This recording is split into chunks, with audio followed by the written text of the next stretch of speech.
1, 2, 1, 2. Hey everybody, please take your seats. We're about to start. If you could please take your seats, we're about to start. We are going to pull 6, count them, 6.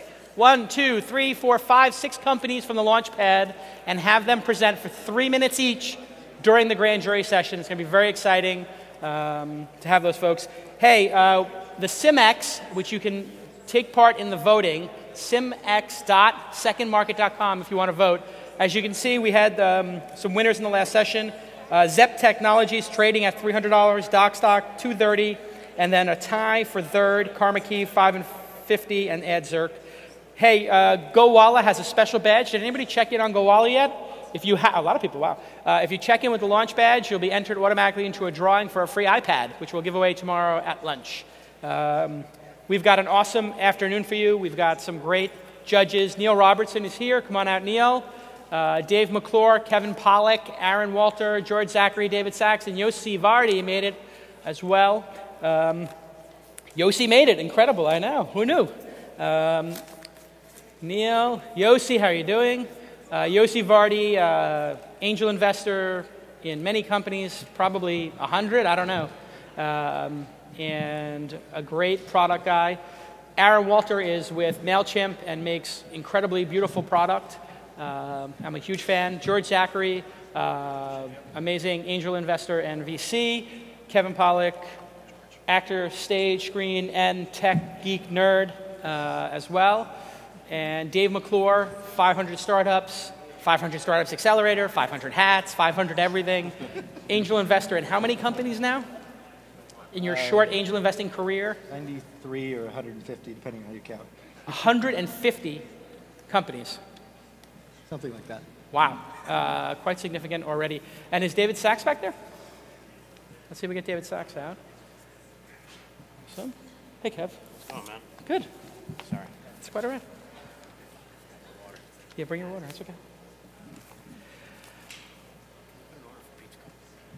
Yeah, Pete's Coffee, you got it. Awesome. Okay.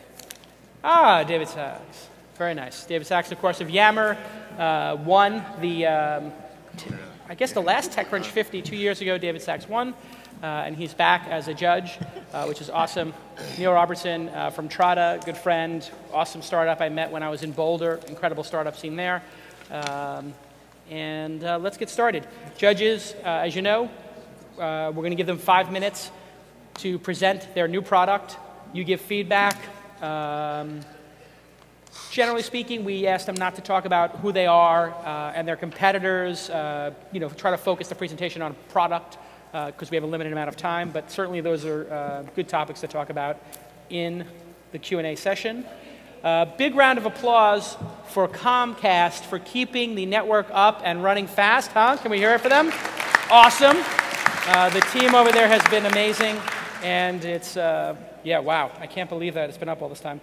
So let's welcome Appconomy, our first company. Is that yours? Good. Thank you. Recently, I was on a school fundraising team, and the group was trying to find a way to simply communicate with each other. And we tried Facebook. Some of us love it. Some of us, not so much. Others refuse to get on Facebook. So we had a broken group communication problem. It's a multi-channel issue. And we have an app for that. And that app is called Groupin, and we're announcing it and launching it here today. Steve's going to launch into the Groupin app. He's a Groupin app user.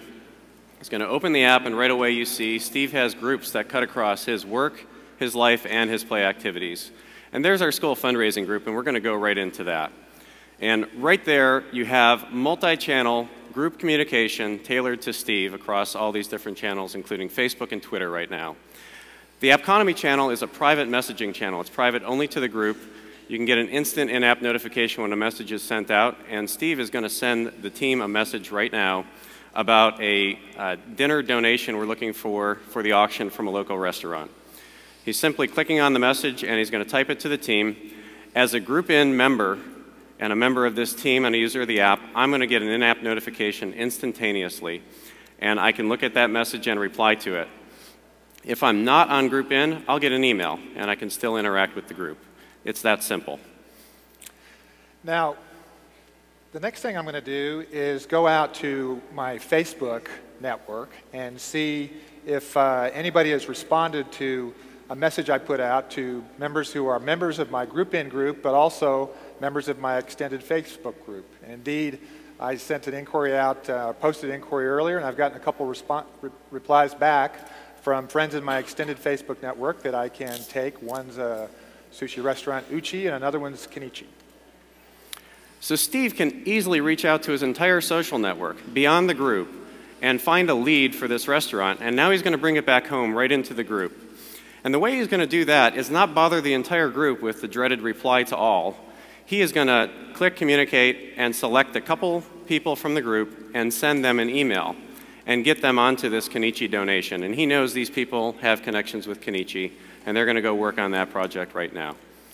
It's pretty simple to send that, and now you can receive it via email and move on, and the whole group was not distracted with this message. Now, one of the other cool things about this app is you're never a swipe away from any one of your group members. With a simple swipe, you get a series of communication options for that channel. And this is tailored to Twitter, and you see only Twitter options on it, and it's Twitter Blue. The Appconomy one is red, and you'll have different options. And you can call somebody, email them, text them right from the app while you're in the context of the message that you're looking at. And that's Groupin. And that's not it yet. We want to introduce a couple more things to you today. We are going to be introducing many more channels, and you'll see those right here. These channels are all coming soon on the app. We are also going to be introducing enterprise groups, and for a small fee, maybe not so small, you can connect to your back office and get things like CRM feeds for major account teams and ERP feeds for budget teams, and you can work in a private way inside your enterprise within the Groupin app and easily flip between your personal life and your work life. And for companies seeking to find their fans, we are announcing soon branded groups where people can join their favorite brands and express their loyalty, but beyond that, start conducting app commerce in those brands where they can manage loyalty points, purchases, receive custom-tailored messages from those groups. And that's Groupin. We are coming out as soon as Apple lets us out onto the iPhone and iTouch and iPad through the Apple App Store soon, and soon after, probably this summer, on Android. Thank you.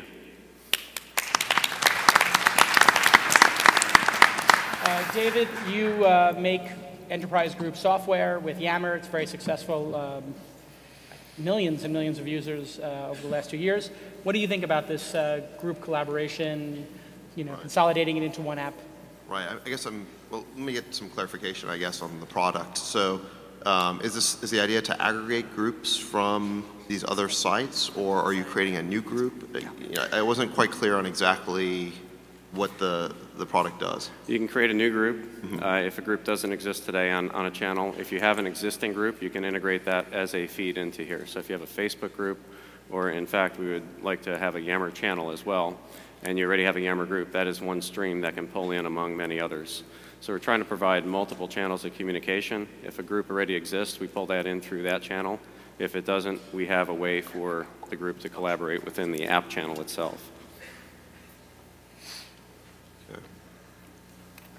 So the idea is, okay, so I can sort of pull in my Facebook groups and Yammer groups and then create a new group as well? Is that sort of the idea? Or? That is the idea. So a Facebook group, if you have it, not everybody's on Facebook, and we found that with our school fundraising problem. That was an actual use case. The idea is, even in a work group, a Facebook feed is relevant, an email feed is relevant, a Twitter feed is relevant. Knowing that somebody's kid won a soccer game the night before actually brings context into your work collaboration that happens the next day, and you can have that on a work feed. And also other feeds exist within work, such as documents from SharePoint. A CRM feed could happen for an account team, and you'd want an account feed from that particular account within CRM, and that would be just another tab.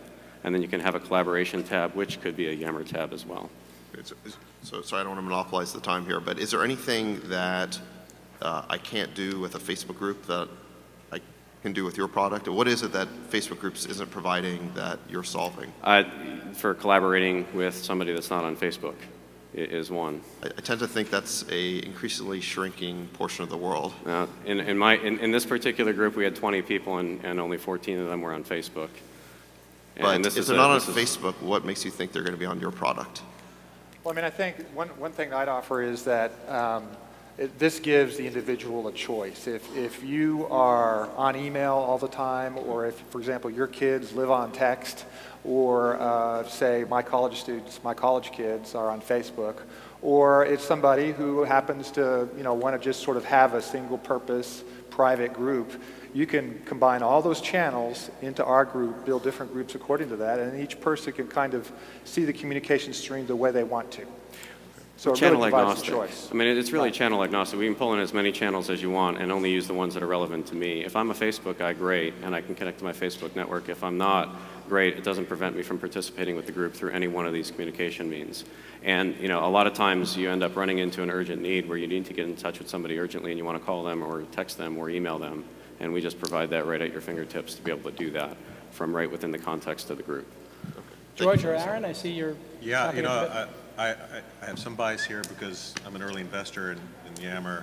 So I love the general idea of what you're going after. A bunch of my questions are very similar to David, so I won't repeat that. But one of I sit in the lucky position of basically seeing a lot of companies getting started because I'm an active seed stage investor and Series A venture investor, and there's a lot of people going after the group space.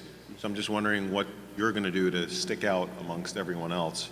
I'd say I get about 2 groups proposals, serious ones, a week. Absolutely, and most of those I would consider to be feature apps. They're attacking either the text messaging side of it or a separate group communication channel, not looking at the multi-channel nature of it and saying, well, what if I have a group that does extend beyond my enterprise?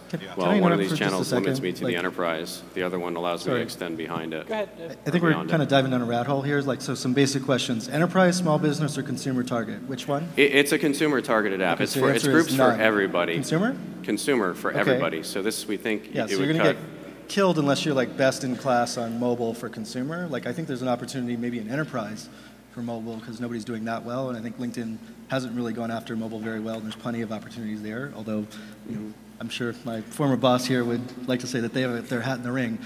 So just some basic feedback on pitch. So like one thing is vocal tone and everything else, the audio here sucks, so pitch your voice high, change volume a lot. You're like monotone, droning, we're not catching it, it's hard for me to hear, I can't quite see the screen. So you need to really emphasize and be excited about your company, because right now you don't look excited at all about your company, you look like it's a job, right? So I'm not getting excited, why should I be excited if you're not excited?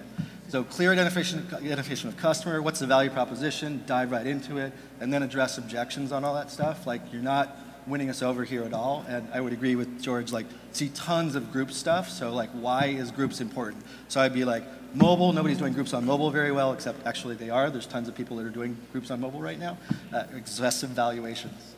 So yeah, so tough space, and I agree, like, hard to think that Facebook doesn't kill this segment. Neil? I just want to add one more comment, which is, I think the challenge in the group space, because there is a ton of it, I agree, is actually in the group formation process. That's the hard thing to do well, whether it's location-based or existing friend-based. It's, in your space, picking across multiple channels and be able to set up a group of those 20 people that come from lots of different places. I didn't really see that as part of the pitch, but I think you're describing, once that's done, the endpoint of why it's valuable, but I don't think if you get through the group formation part of the application very elegantly, then the second part is hard to execute. Okay. Group formations, yeah, straightforward. We wanted to dive right into the actual group part of it. Just to counter, one point, Dave, on that is, the enterprise, mobile is personal and work right now. These things are your personal devices and they're your work devices. So this has to cut across both personal channels as well as work channels, as well as groups. Groups cut across both as well. So if you just have an enterprise or you just have a personal group, it doesn't work. So the multiple channels fits every single group use case, and that's what we're after. I'm still a big fan of niche to win, but like, one thing I wasn't understanding, are you curating information about mobile apps, other mobile apps? Is that part of the pitch or not part of the pitch? No. Okay. No, that wasn't part of the pitch. So you're just trying to provide a basic groups application. This is a groups application for group communication across any channel. Super competitive space. I think trying to be everything to everybody. Like, there's a lot of people competing for this. So a little bit more specific focus on customer, industry, or demographic for me would be helpful. I'm a small fund. For larger funds, they may want you to go after everything, but personally, I think that's death. You know, Aaron? you could also focus in on a new sector, which is like regime change for groups. For groups of Yeah. There's that. There's According that. to new regimes, yes. So, It's kind of good. enterprise. Aaron or Yossi? How about groups for Yeah. group-based startups? Kevin? I actually see value in something like this because more often than not, I get communication from friends and colleagues via Facebook, and they assume because I'm on Facebook that that's how I want to communicate, and that's not what I want to communicate. The way I want to communicate. Oftentimes I'll miss messages because they're sending them to me via Facebook. So I see the groups thing, actually the value not being for there's great value for the person that's creating the groups and sending, but more for the recipient to be able to choose the channel. And if you could focus the experience on that to make it easy, like if I did get a message through the wrong channel, that I could switch to the channels I wanted and I could have multi-channels. I see great value in that.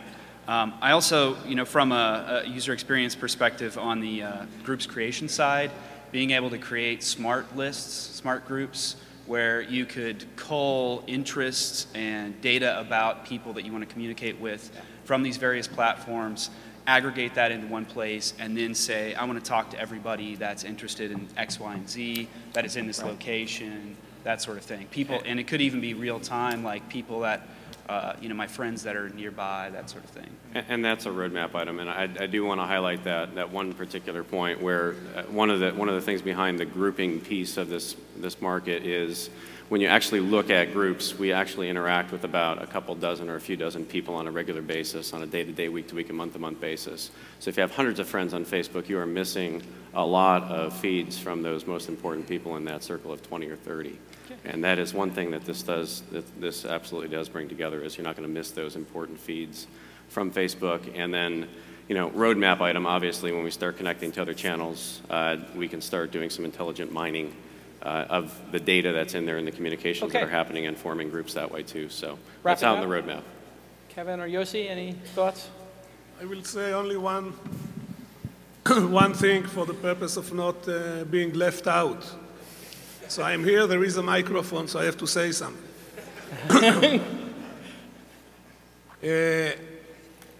Groups are very appealing, no doubt about it. The tricky issue is the setup. Populating the groups is a headache. If you will be able to harvest, as you suggested, automatically, transparently, and all the other leads, that it will be very palatable, then this is a critical issue. I would like to make one comment, if I may. Before Facebook was so dominant and powerful, there were Bebo and there were MySpace and there were some other guys. And they came and took the space, and maybe one day somebody will come and eat their lunch. So sure, it's a tough proposition. On the other hand, this is the biggest ecosystem right now on the internet. So if you are going fishing, go and fish where you have fish, not in a desert. So I wouldn't rule out to come with an application. You could have said the same thing about Zynga. Why should they go to Facebook? And still, there are rumors that they are doing pretty well. So yeah. Yeah, well, I guess can I just respond to that real quick? So I think the issue is when I hear a startup say something I like... don't believe what I said, but for the sake of argument... Okay, well, I guess for the sake of argument, whenever I hear a startup say something like, we're going to go after the users Facebook doesn't have, it always strikes me as a big problem because you want early adopters to be able to embrace your product, and somebody who's not one of the first 650 million users of Facebook is not an early adopter. They're going to be very recalcitrant sort of users, very hard to get, very hard to get them to try anything. So you really, with Zynga, the difference is they're getting the Facebook users. So I think you want to try and go after the early adopter ecosystem, and not trying to appeal to people who don't want to play in that. Okay, I just want to be clear. All right, we're running out of time. You have to go after two kinds of users, the Facebook users and the non-Facebook users. All of them, yeah. I think that okay. works. I do want to be clear, Jason. Final word, Kevin? David, we did not say we're going after the non-Facebook users. There are non-Facebook users that this is useful for. The reason we have a Facebook channel is Facebook's relevant. Not everybody's using groups, and it's not.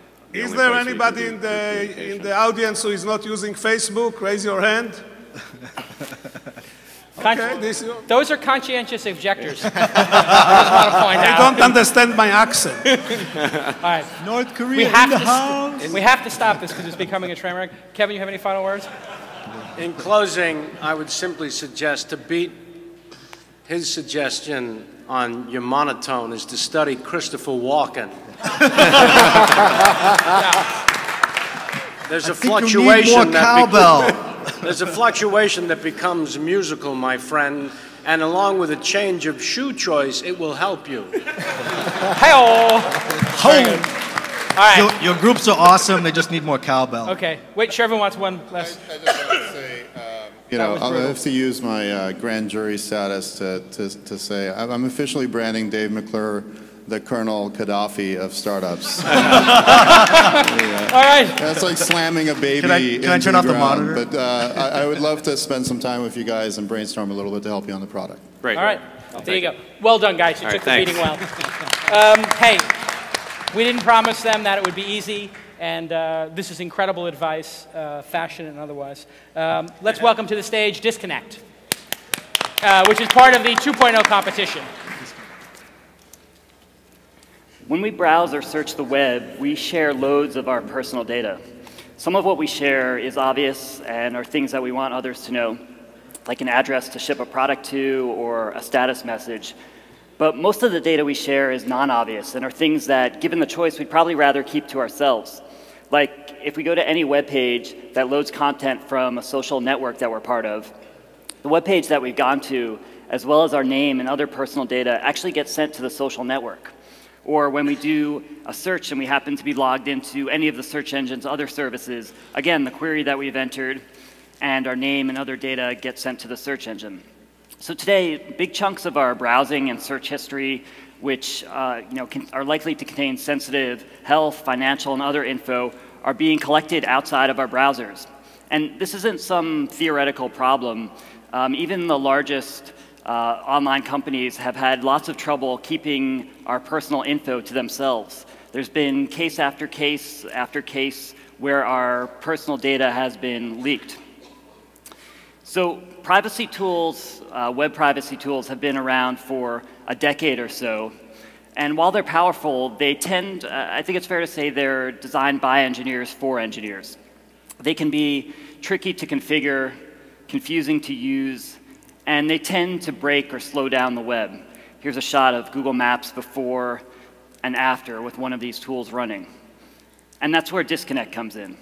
Disconnect is a browser extension that lets you control your data.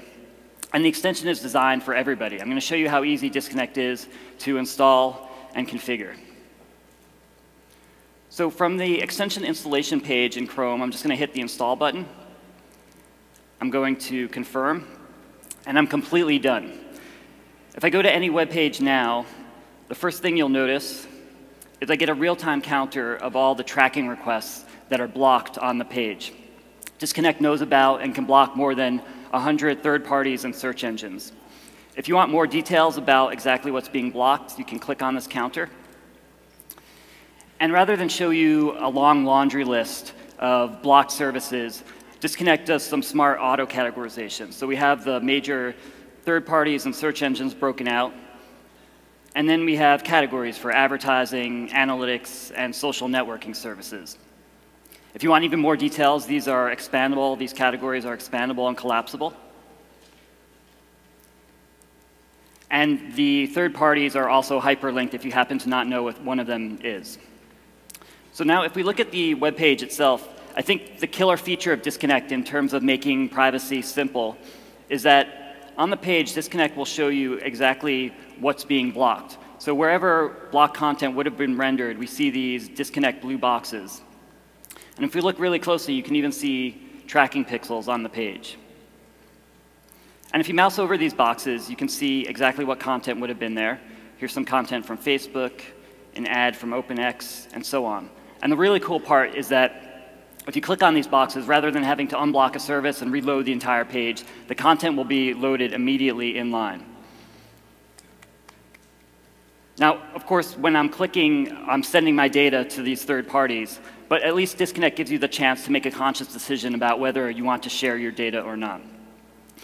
So you might have noticed that the request counter was blue before, it's turned red now. Disconnect also does color-coded indicators, so you don't have to keep track of the state of hundreds of services. The details panel is also color-coded. And I want to show you one last feature of Disconnect. So I mentioned search tracking earlier, and Disconnect helps with that as well. So if I should be logged into Google now. If I run a search here, you'll see that Google knows exactly who I am. But if I click on this depersonalized searches option in Disconnect, reload the page, my personal info is stripped out of that search. And if I go back in there, unclick again, and reload, I'll get personalized searches again. Oops. So as of a few minutes ago, Disconnect is available for Chrome and Safari. The Safari version was ported with the help of another startup called WebMine, who's building a really cool cross-browser extension framework, and we're working to bring versions of Disconnect to more browsers soon. So if you want to join me in taking control of the data we share, you can grab these extensions at disconnector.com. Thank you.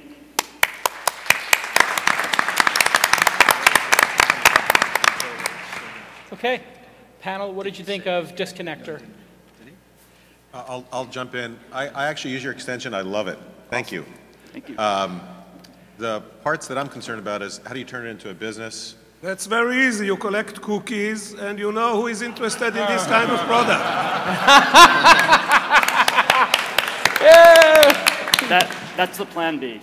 Yeah, yeah. So the question is like, with what's consistent with your values and why people are wanting to use the extension, what's the interesting business you can build off of it? So I think what I'm targeting is some premium services layered on top of the free version, what the free version offers. I think that there's sort of a sea change in that people are becoming more and more interested in privacy as they're learning more about what's actually happening online. And I think there probably is a market for some premium services on top of what I've done already. Got it, thanks. Did you intentionally choose a typeface for your logo that's so similar to Facebook? Yes, and a color scheme. And the Zuckerberg look also goes with that? That wasn't intentional, but I suppose so. I wonder sort of in the long term, sort of who you think ends up being most likely to acquire. And the reason I ask is this strikes me most similarly as something, if you remember, called Zone Alarm, which the important thing about Zone Alarm is it worked in the OS layer, which is where the rest of the McAfee or whoever bought it stack was. And it was an easy bolt-on acquisition for them to integrate into. I think it was maybe Symantec or I forget, Norton or something, whatever. They're all the same. And the problem with putting it in the browser is that those players don't play in the browser. And so they have a hard time acquiring things in the browser.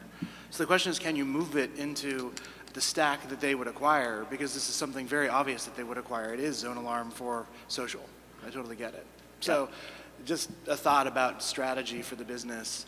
You might be actually hurting yourself by making it one step easier to actually install it, obviously, if that makes sense. Interesting.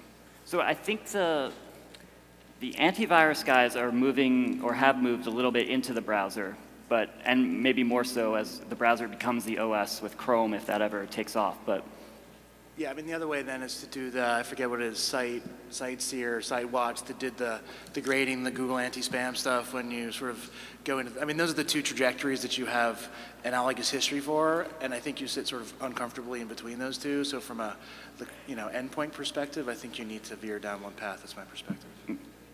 Interesting. Any other feedback? Dave? I'm sorry, for people who know me, this is a product that's not built for me. Yeah. I don't get this shit at all. Like, I mean, this is for people who don't want to be discovered or seen online, I guess. I really like this. Okay. How many people use this? Like 1 to 5% of population, I guess? Maybe? I would hope more would be interested in privacy over time. I think probably now it's a 1% market.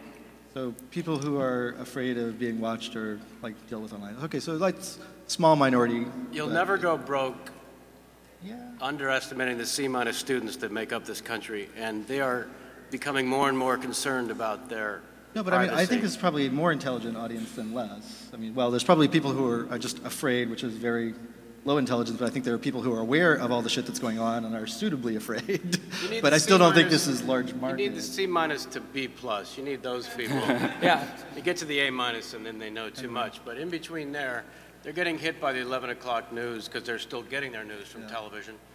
I don't know. I'm not target market, so my feedback doesn't matter for shit. Like, this is not interesting to me, but sorry, I know. It makes sense. I'm a B, so I'm right in that range. Yeah. If it used to be if it bleeds, it leads, and now it's all fear-based. And there's an issue of privacy in the consumer's face every day, all day. How do you protect? How do you protect? How do you protect? And it's those C- to B+ students that I think are searching for answers, and this could very well be one of them. I thought it was a good presentation. Chris value prop. The UI was good. I mean, I understand what it does. To me, the fact that even if it is 1% of the world, or 1 to 5%, that's plenty of people. I mean, it's a huge global population of internet users, and I think that's fine. So I think the big issue will just be, does this become like a browser feature at some point? Is it just like ultimately like a pop-up blocker or something like that? And how do you stay ahead of sort of native browser functionality? But otherwise, I liked it. Luckily, the browsers are made by Microsoft and Google, who have a vested interest in not protecting your privacy. Yeah, there you go. I would advise you to zero on the Jewish market because we are brought up paranoid, so this fits us very well. How many people in the audience have Disconnect or something similar installed? Oh, some good number. How many people are concerned about privacy? Okay, wow, that says a lot. A question from the grand jury. Are you surprised? Of the people who said they were concerned about privacy, how many of you actively taken the time to download a browser extension to deal with it? Yeah, that's not more than a third of the people who raised their hands. So you might care about privacy, but you don't do fucking anything about it. Marshall Kirkpatrick from Read Write Web, the site in question. I'm curious what the most terrible thing that one of our advertisers has done to you has been, what the actual risks of these cookies and supposed privacy violations are, or whether it's just on principle. Because I know we write on the left-hand column of our site a lot about the incredible potential of user activity data as a platform for innovation, and I worry that people taking advantage of the fear around supposed privacy violations like this put at risk huge opportunities when the actual risks in these cases aren't nearly as big as some other privacy violations. So first off, I'm not picking on Read Write Web. It's one of my favorite sites. It just has a lot of third-party stuff on it. So I think one of the things that's been really lost in this debate is that the government and browser vendors have really focused on advertisers. And advertisers, as far as I know, aren't primarily the problem because advertisers don't have your name. But the social networks do. And I showed about 10 articles where people's names had gotten out associated with their browsing or search history. So this has happened, it does happen, it will continue to happen. It's just really hard to control data, even if you're, have a super big, smart team of computer scientists doing so.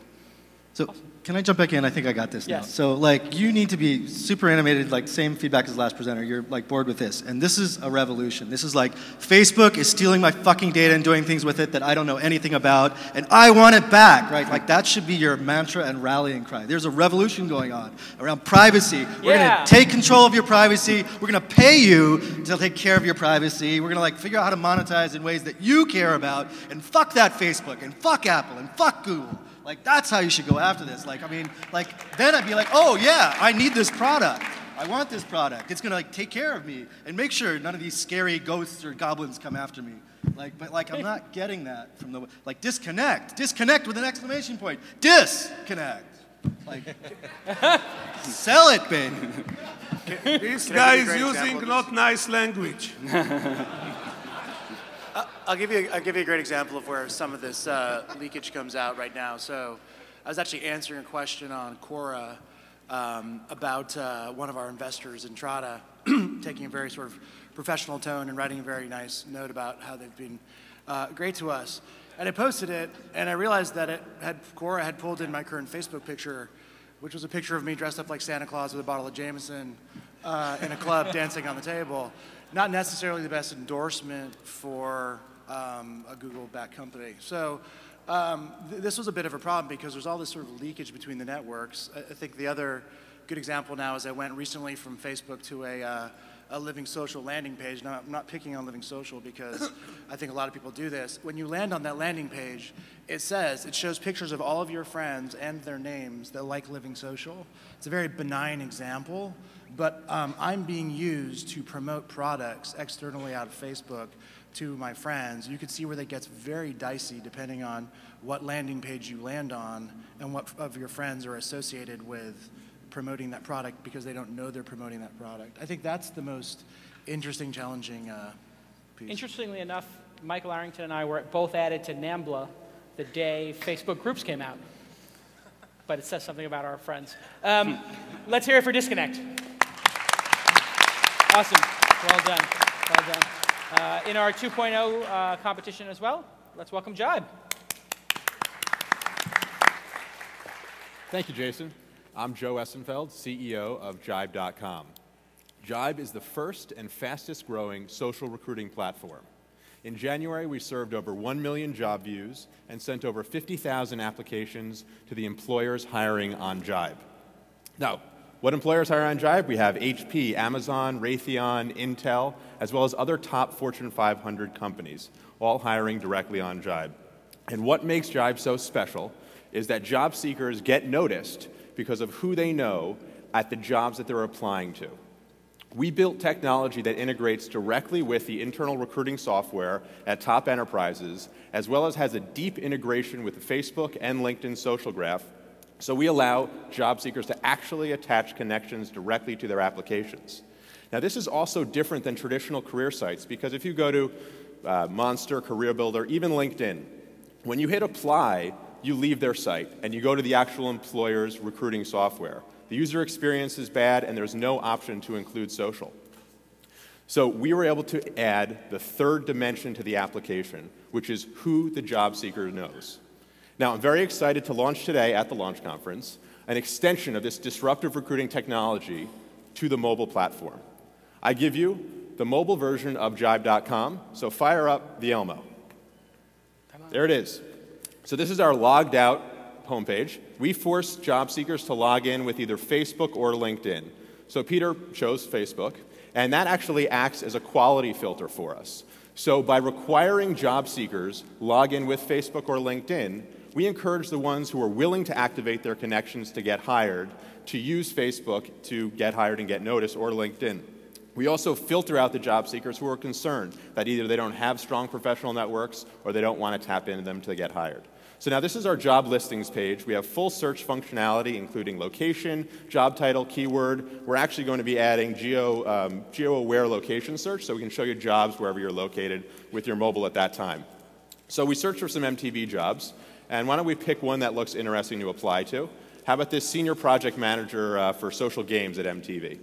So as we apply to this job, this part of the flow is one of the things that I'm most proud of about Jibe. So we have actually standardized the way that you apply to jobs on Jibe. So whether you're applying to an MTV job, a Raytheon job, a Merck, it doesn't matter. It's all the same flow. So we can actually try that link. But so if you actually look at these connections we actually show you the job listings as well as the connections on this listings page. So as this loads, I apologize for the delay there, we would actually enter the application flow. Are you on the AT&T network? I think you're on AT&T. This is on AT&T. You might want to try the Wi-Fi. All right. You want to borrow my Verizon phone? We've done this 100 times. It was fun. Let's see. There we go. Let's see. Can you refresh that?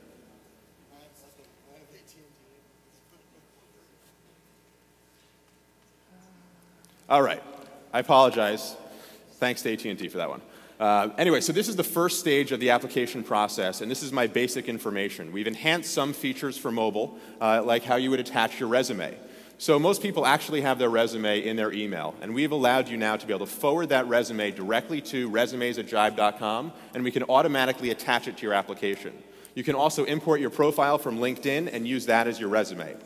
Now in my case, since I use Jibe and I already have a resume loaded, we're going to go ahead and pick a resume that I already have saved. So like I said before, this is the same flow. So whether it's MTV or Raytheon, it doesn't matter. It's the same application flow. And you notice we're staying directly on Jibe. Now this next step is what makes Jibe so special. It's where I get to look at the connections that I have at MTV. So these are three that we've suggested to look at. The first one's Nick Livingston. He's a director of recruiting at MTV, someone I've had a professional relationship for the past 2 years. I absolutely am going to include him on this application. It's going to help me stand out. The next person, Finn Barnes, as many of you know, doesn't work at MTV, but he used to. And he was a consultant there. He has a great professional relationship, and I'm also going to include him. The third connection, Lauren Bowles, a very good friend, but she was an intern at MTV for a short period of time, so I'm going to remove her. Now, I have Nick and I have Finn. I'm going to add a third connection. This person doesn't work at MTV, but Will Harbin, who's a CEO of Casual Collective, knows the social gaming space and would be a great reference for me to attach to this application and further my ability to get noticed by the recruiters. Now, it's important to note, these connections are going to be sent directly to recruiters at MTV. So this application gets seen inside of MTV. They don't have to come to Jibe, it goes directly to them. This last piece of the application process, this is what brings it all together. These are questions we've imported directly from MTV's internal recruiting software that allows us to capture a complete application on Jibe, so the job seeker never has to leave. And if you notice, most of the answers are already filled out for me already. I mean, that's because I've already applied to some jobs on MTV. We save the data and we enhance the user experience for that person on Jibe. At this point, it's the final step. So in just a few minutes, even with a technical glitch with a little AT&T slowness, we got a full application done in a couple minutes. So we're going to go ahead and submit that. And now once that application is submitted, just for the last couple seconds, I want to show you a new feature so we can switch it back to the laptop quickly. In version 1.2 of Jibe's mobile site, we're actually going to integrate directly with your address book.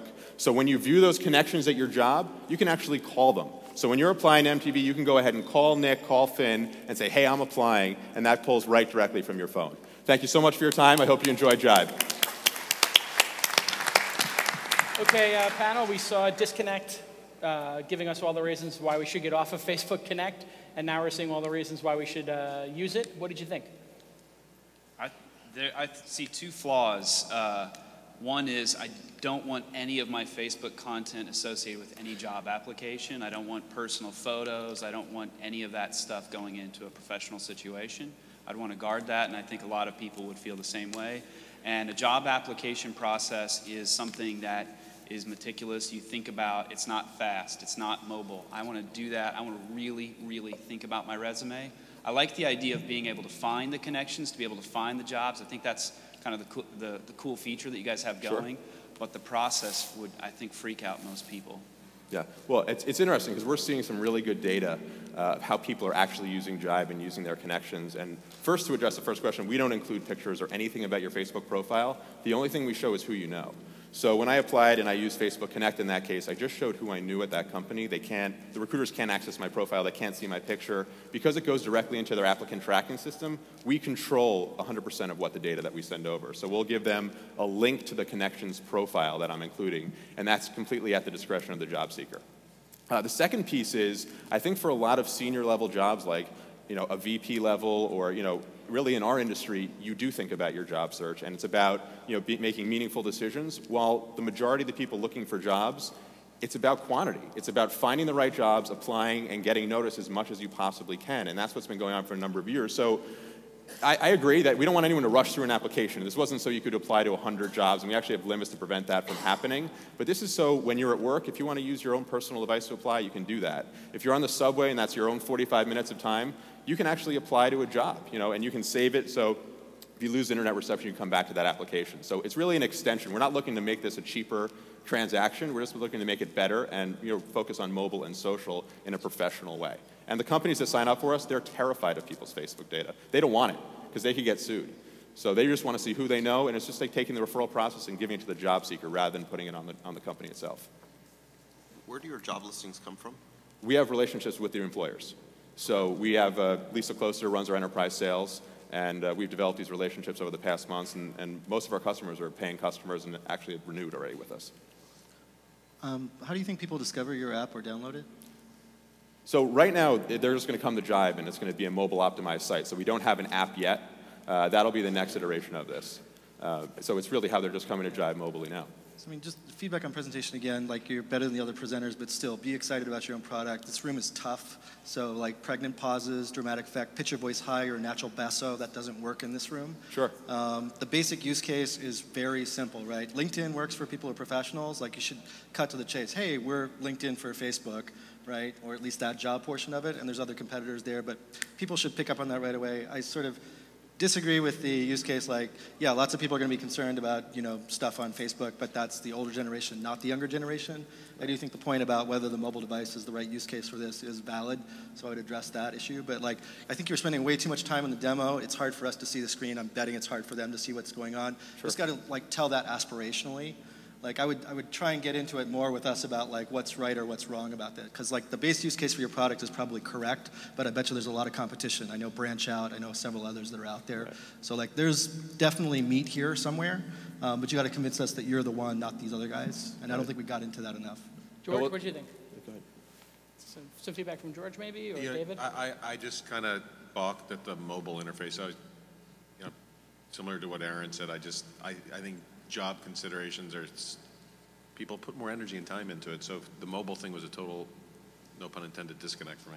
Yeah, but sure. I mean, there may be people who aren't like preparing really high-end resumes that are just like using Facebook Connect to fill out the basic profile, and maybe it's like, maybe it's middle manager jobs or basic like service industry. But, I mean, if you guys notice, there's no shortcut here. It's not like you import Facebook and that's your job application. Yeah. This is the same data that you would do if you went onto that employer site we have on Jibe.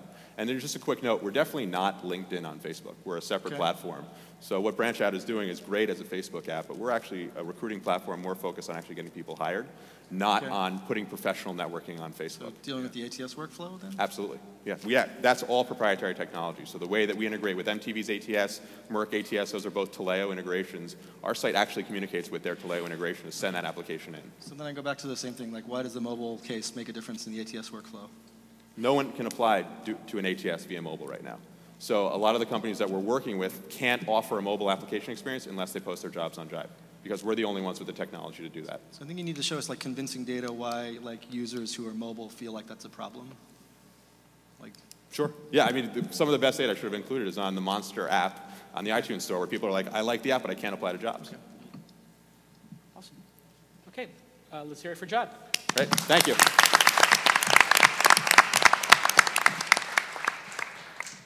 Boy, I'm going to have to retrain all the presenters to be more Dave McClure friendly. I'm gonna if the presenters could be more excited. The hearing thing. Yeah. Okay.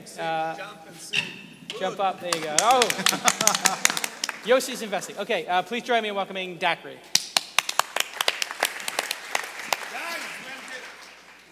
The presenters are coming, receive them with applause. Give them some energy. Yeah! Let's go. Okay, let's get the crowd going here. So how many people out there have heard of augmented reality? Show of hands. Judges too. So how many, keep your hands up. Keep your hands up. So how many have actually created augmented reality before? Okay, that's what I about thought. Okay. We're Daqiri, and we're here to fix that. With Daqiri, creating augmented reality experiences is as easy as uploading a video to YouTube. So let me tell you a story. So as Brian and I were making this website a few months ago, I had a friend who was forward deployed in the Marine Corps, helicopter pilot, that wanted to give his son something rememberable. But unfortunately, over in Afghanistan, all he really had access to was a birthday card. So, exchanging emails back and forth, I said, well, why don't you try out what we've done here, Jeremy? I think you'd really like it. So, as we're sitting there, he logs into our website. We have a landing page which he can easily create himself by just clicking on that little plus add button.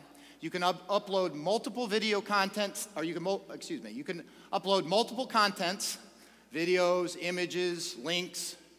And then I said, what is your son like? He says, you know what he really likes is trains. He was 3 years old, about to turn 4, really likes trains. So I said, okay, well, let's look for a 3D model of a train. So he went to Google SketchUp, And we searched through some different various models at Google SketchUp, but nothing jumped out at them. Then we went off to sites like turbosquid.com, where you can get really high-end, high-fidelity 3D models. And we eventually found a really nice-looking train set that had a train moving around, going around little things, just like you would buy in the store, like Thomas the Train. So then he clicked on his personal QR code, which is a two-dimensional barcode, and he affixed it inside the card. He sent the card back to home, back to the stateside, and when his mom and his young son, turning 4, opened up the card, this is what they saw.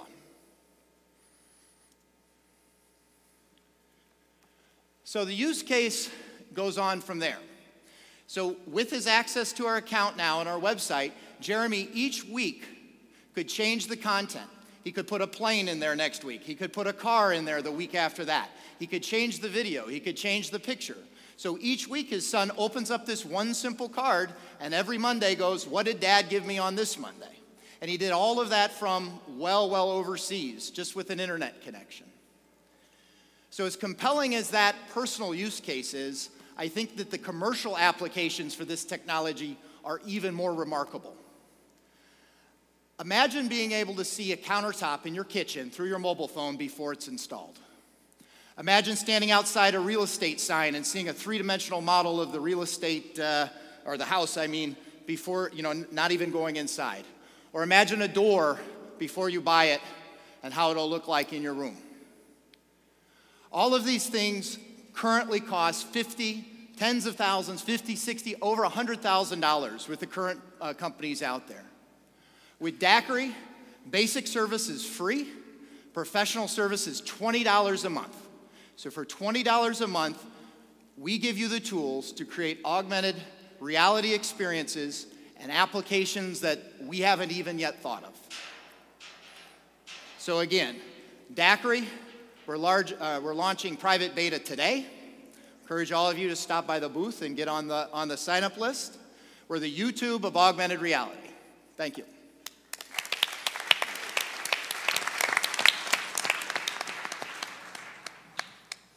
Okay, judges, there was definitely some more energy there. What did we think of the actual product? Too fast?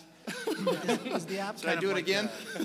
Is the app sort of like a word lens for QR codes to augmented reality? Like you're overlaying whatever your video or augmented reality VRML is on top of the QR code as you're moving around? Is that how it works? Right, word lens you said? Yeah. Yeah, so word lens is an unbelievably fabulous application of augmented reality. And we wish we would have thought of it, actually.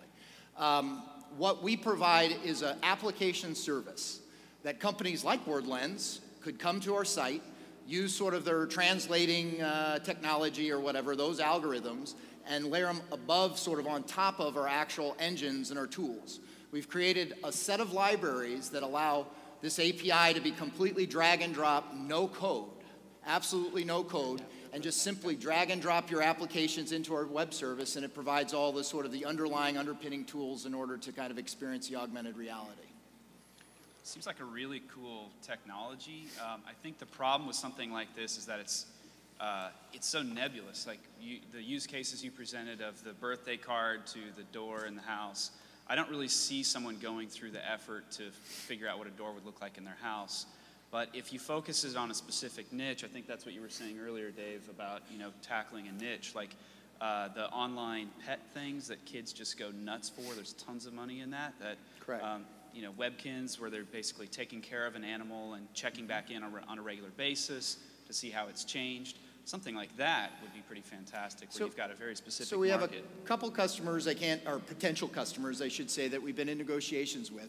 What's really neat about this and the linkage that we have to QR codes is it puts relevancy back into print. So let's say you're, for random example, like a yellow page guy, and everybody's getting your yellow pages and throwing them away in the garbage. But you think you're going to be tech savvy and stick QR codes on the pages of your yellow pages. Yeah. Now all of a sudden you can have a three-dimensional yellow pages, which truly links state-of-the-art technology to a kind of dying print media sort of industry. Which is cool, and I think the reason why WordLens is so amazing is because it does one thing.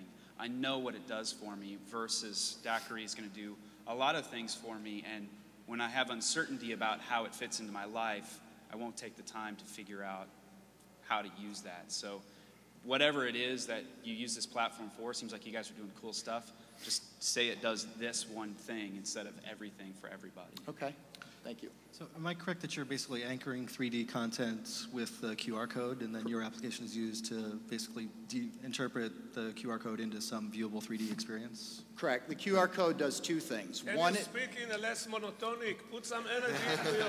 so the Good point, Yossi. The question was, are we I'm not selling spatially it, though. I'm already on orientating stage. our actual augmented reality experiences to the QR code itself? And the answer is yes. The QR code serves two purposes. One, it serves as the dynamic retrieval of the information, so it pulls it to the site and the location wherever you're at.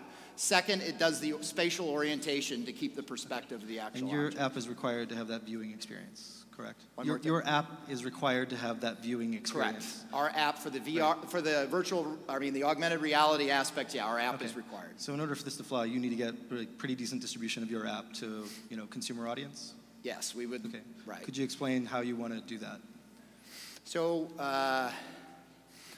one method that I want to try to explore is, again, partnering with certain bedrock print media companies, catalogs, yellow pages, records that are still selling the CDs.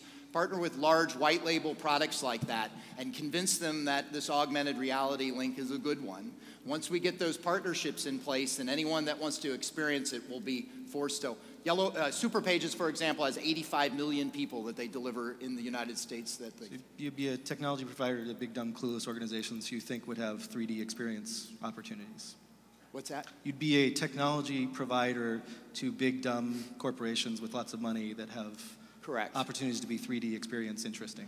Correct. We'd even create white label experiences for companies like that. They could even brand it with their own website and stuff, and we would just be in the background to drive the tools and take our subscription fees. Correct. So that might fly, but I would probably in your pitch try and explain that a little bit and get over, my bias is, how are you going to get distribution to lots of people for an app? I totally identify. It's the same thing. It's like I feel like it's a lava or whatever we need to release to the surface of the earth, and we need to just, plunge geyser holes or whatnot through the earth to get there. So, But if advertising is the target, what consumer is going to go through all of the hoop jumping to get an application to get more advertising? So you're talking back to the personal use case? Yeah, I mean, if it's Yellow Pages, I just want to get the phone number. I don't want to have a 3D experience. Oh, come on. Have a little imagination. So again, you bring up a good would. point. So currently, there's a lot of articles out. Huffington Post a couple weeks ago published something like, what's the purpose of QR codes? I just scan it and then I get a website. So with our landing page concept, you actually go to kind of like an application interface where you scan the QR code and now you can have a video, a picture, an augmented reality